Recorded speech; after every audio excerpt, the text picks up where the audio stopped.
It was a Thursday morning. Nothing special. The kind of day that just blends into all the others. I came back from a night shift, eyes half shut, legs heavy, head pounding. All I wanted was to drop my bag, kiss her cheek, maybe sit for a minute before I passed out. She was in the kitchen. Back to me. Tupperware open, packing pasta into one container, salad into another like she was on autopilot. No music, no humming, no good morning. I walked up behind her, leaned in to kiss her cheek. She flinched, like I startled her. Or worse, like she didn't want me close. I pulled back slowly. "Hey, you good?" She didn't look at me, didn't stop scooping salad, just said, "Yeah, fine." That word, fine, nothing about it ever feels fine. So I asked again, softer this time, "You sure? You've been kinda, I don't know, distant?" She put the lid on the Tupperware, finally turned around. No makeup, hair in that messy bun she always wore on early mornings. But her eyes didn't look tired. They looked annoyed. She sighed. "You're just," she started, then stopped.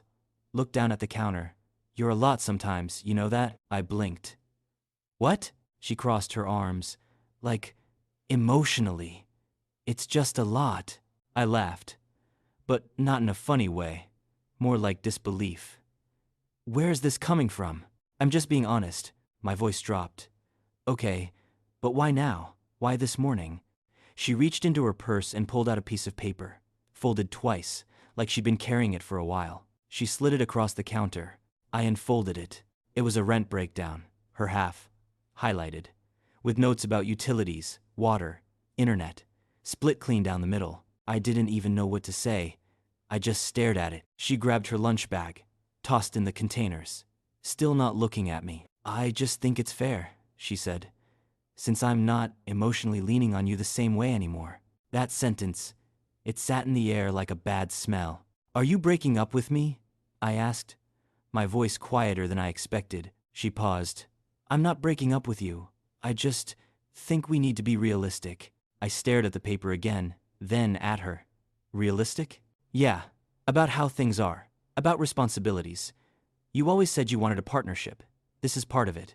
It wasn't about the money. It was the way she said it.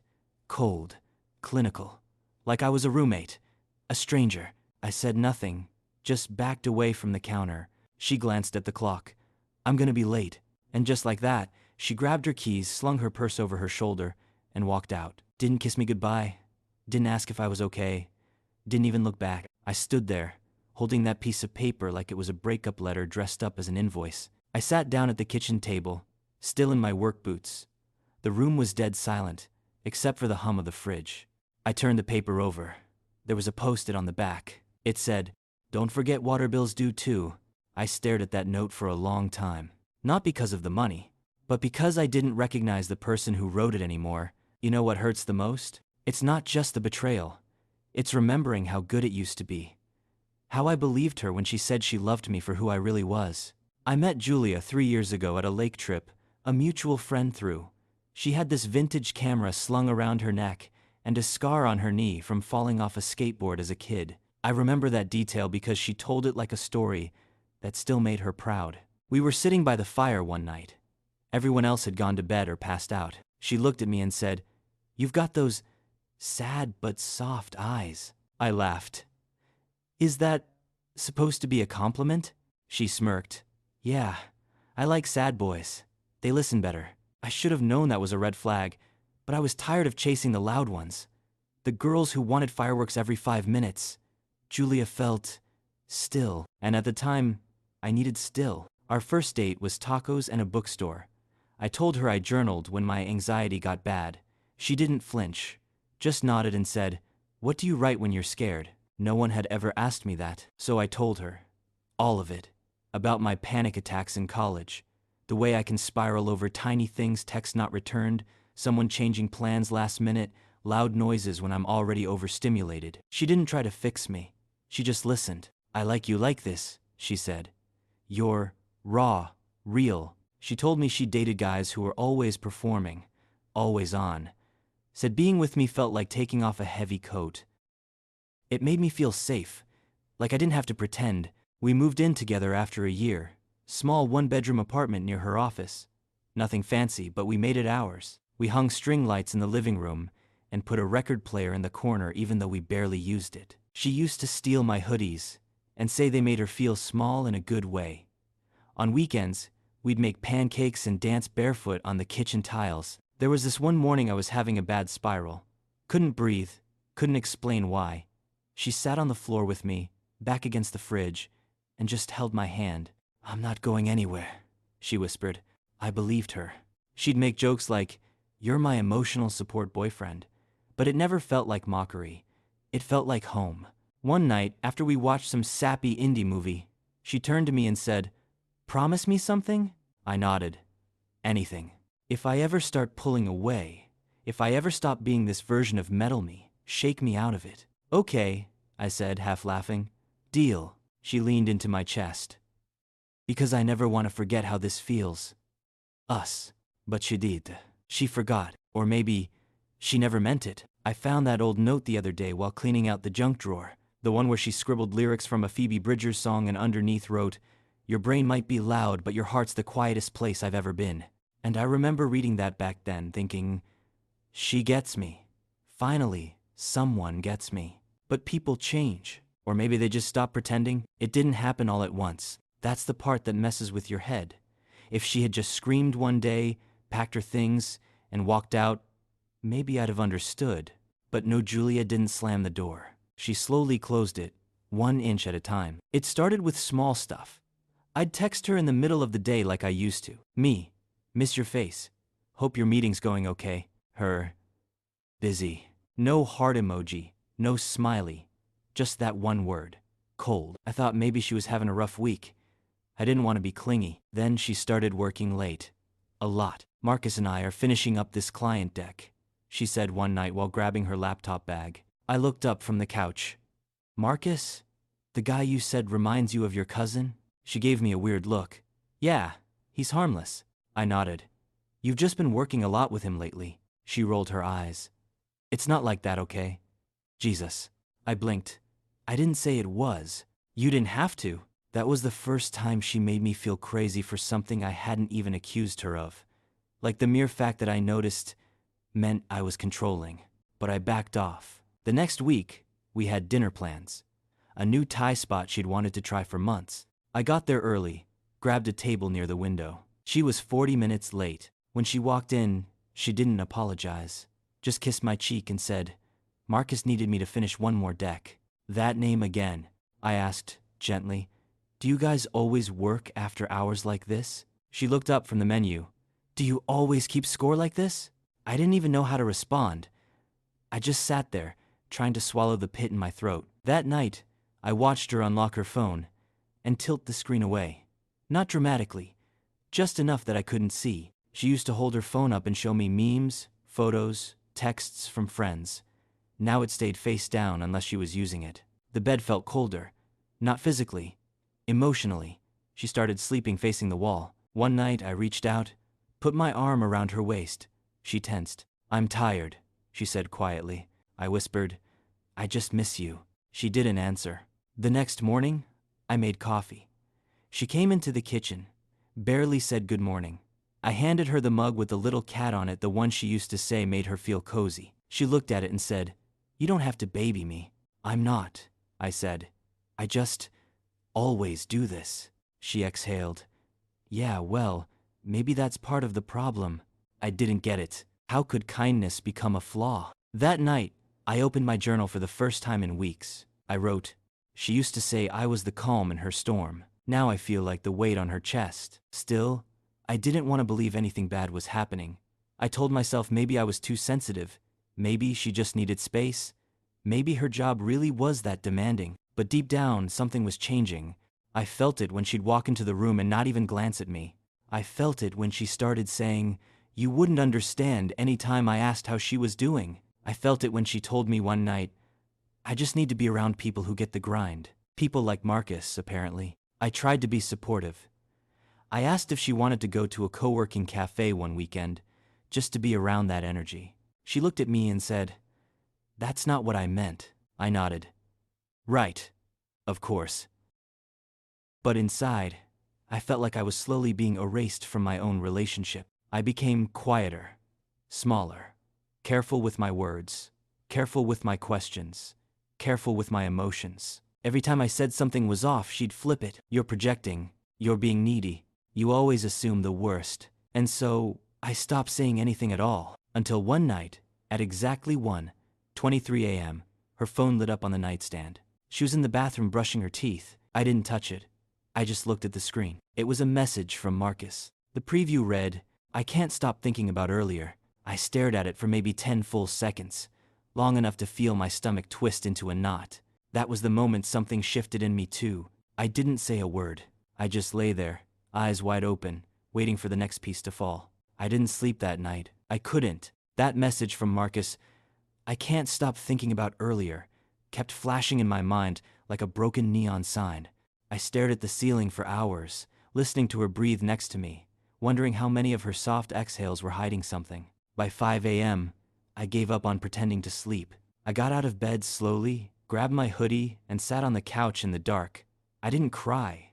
I didn't scream. I just sat there, frozen, trying to make sense of things without making assumptions. I kept thinking, maybe it wasn't flirty. Maybe they just had a good work day. Maybe I'm just overthinking again. But that was the problem. I didn't trust myself anymore. She'd trained me to question my gut. Around 6:15, I heard the bedroom door creak. She walked out in an oversized tee, yawning, rubbing her eyes like nothing was wrong. "Did you not sleep?" she asked. I shook my head. Just couldn't shut my brain off. She gave me a quick side hug and walked into the kitchen like it was any other morning. I watched her make her coffee same way she always did, a splash of almond milk, 1 spoon of honey, stirred counterclockwise. She even hummed a bit, like she used to when she was happy. I almost believed it was all in my head, until I saw her phone light up again. Another message from Marcus. "I didn't catch the whole thing, just the preview. You looked amazing last night." I'm still smiling. I knew then. It wasn't a misunderstanding. It wasn't work. It was personal. That morning, after she left for the office, I sat there with her phone on the table in front of me. I didn't want to look through it. I hated the idea of being that guy, the one who snoops, who violates privacy, who goes digging for proof he's already emotionally bleeding from. But the thing is, when you're being gaslit long enough, you stop trusting your eyes. You need something solid. I took a deep breath. The passcode hadn't changed. Still 721 her birthday. The moment it opened, my heart was pounding so hard I thought it might drown out the silence in the room. I went straight to her text with Marcus, and there it was. Weeks, maybe months of messages, hidden in plain sight. "You're so different from him. I don't have to over-explain everything to you. I feel more like myself around you than I do at home." She called me dramatic, sensitive, exhausting. "He cries too easily. I feel like I'm parenting a child sometimes. I used to think his vulnerability was romantic, but honestly, it's just exhausting now. He was a phase. I had to go through him to figure out what I really want. A phase, like I was a bad haircut. Like I was a temporary detour on her way to someone better." I kept reading. There were photos of her smiling in a black dress I'd never seen before, clearly from a night out. Her caption, "Don't tell him. I said I was working late, lol." There were receipts, Uber rides to a hotel, messages like, "I can't wait to see you again. Last night was, yeah," and one that burned itself into my memory. "I'm gonna ask him to pay half before I move out. Might as well get something out of it, lol." Marcus responded, "Savage. Let me know how it goes." I couldn't breathe. It wasn't just that she cheated. It's that she turned me into a joke, a punchline in her private comedy show. All that time she was acting cold, pulling away, blaming me for everything. It was all strategy. I sat there for God knows how long. Just broken. There was no explosion, no scream, no plate smashing against the wall, just silence.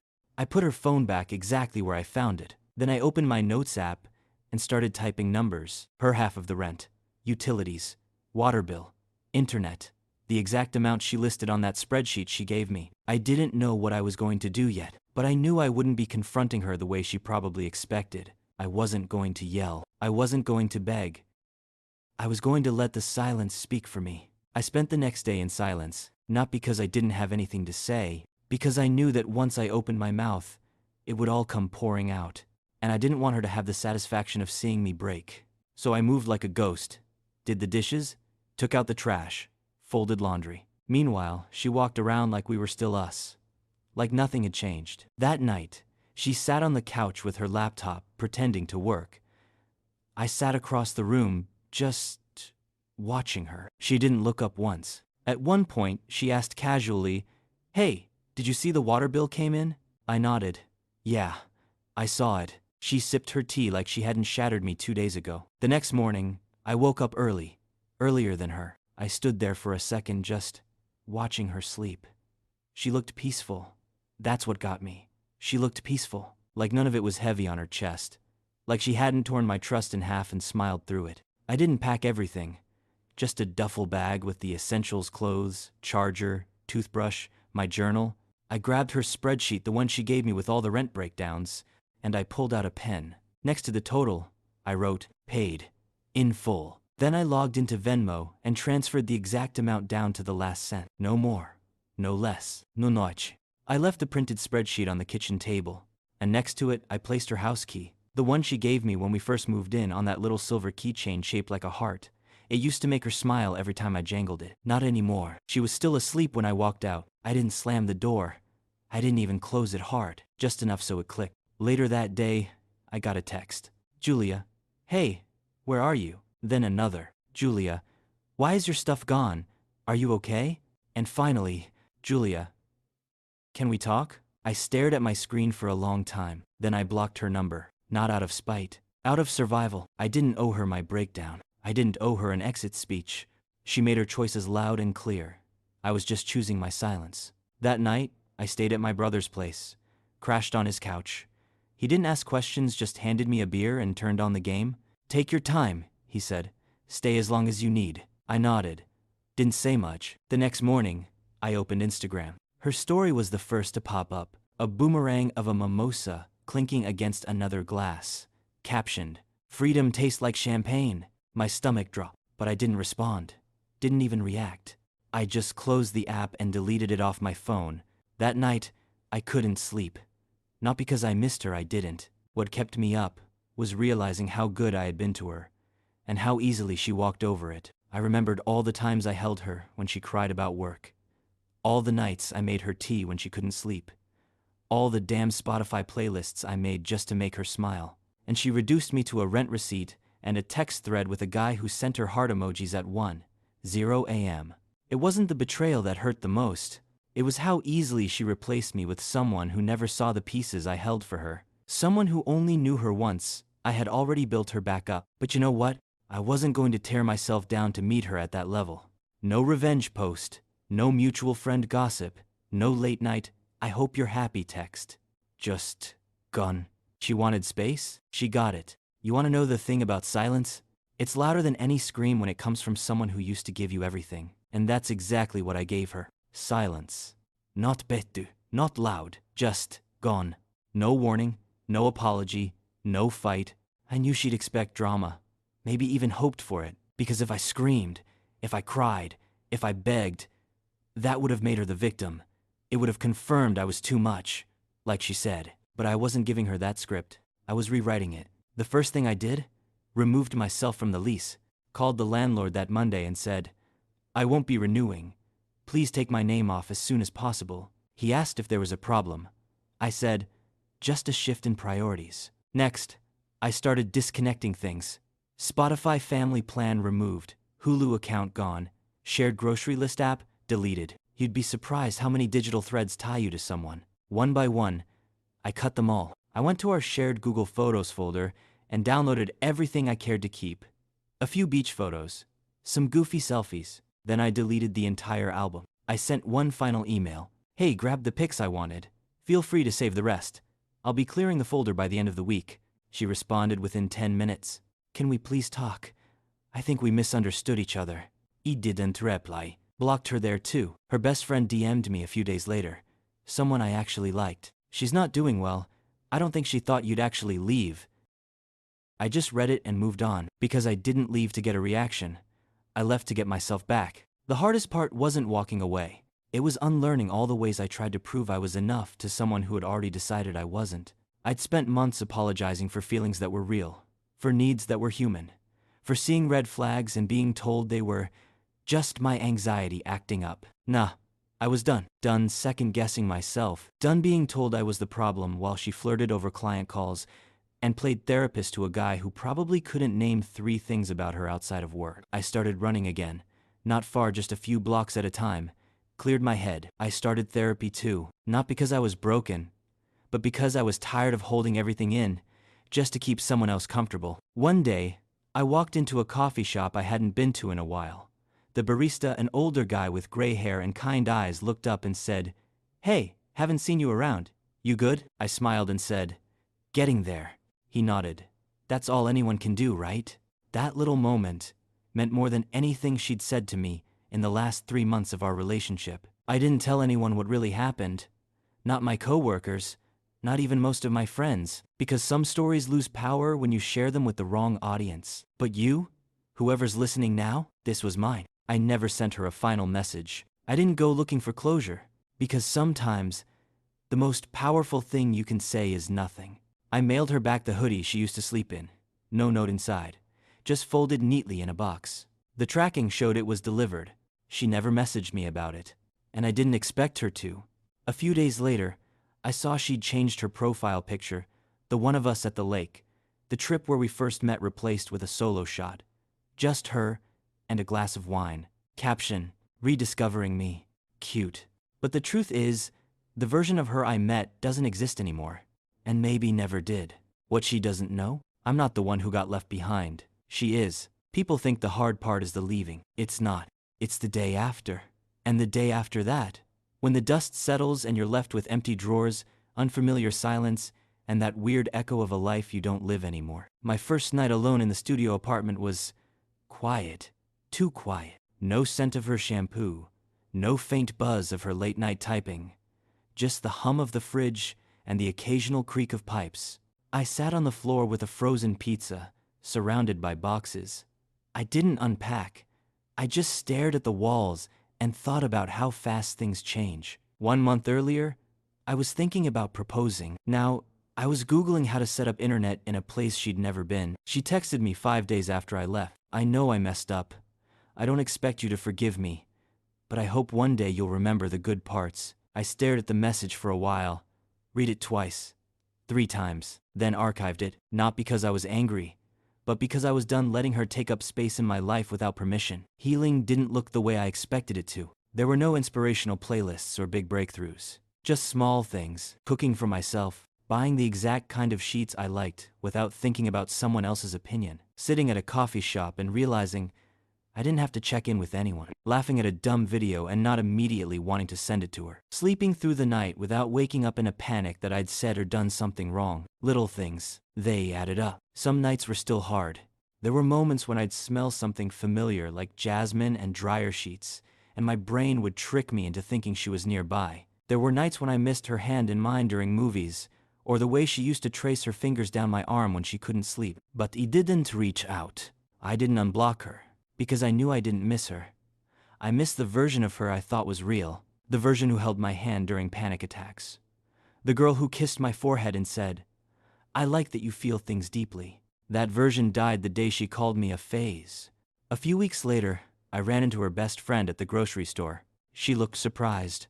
"Wow, you look good." "Thanks," I said, trying not to read into it. "She's been a mess," she added. "Just so you know." I nodded, grabbed my cereal, and walked away.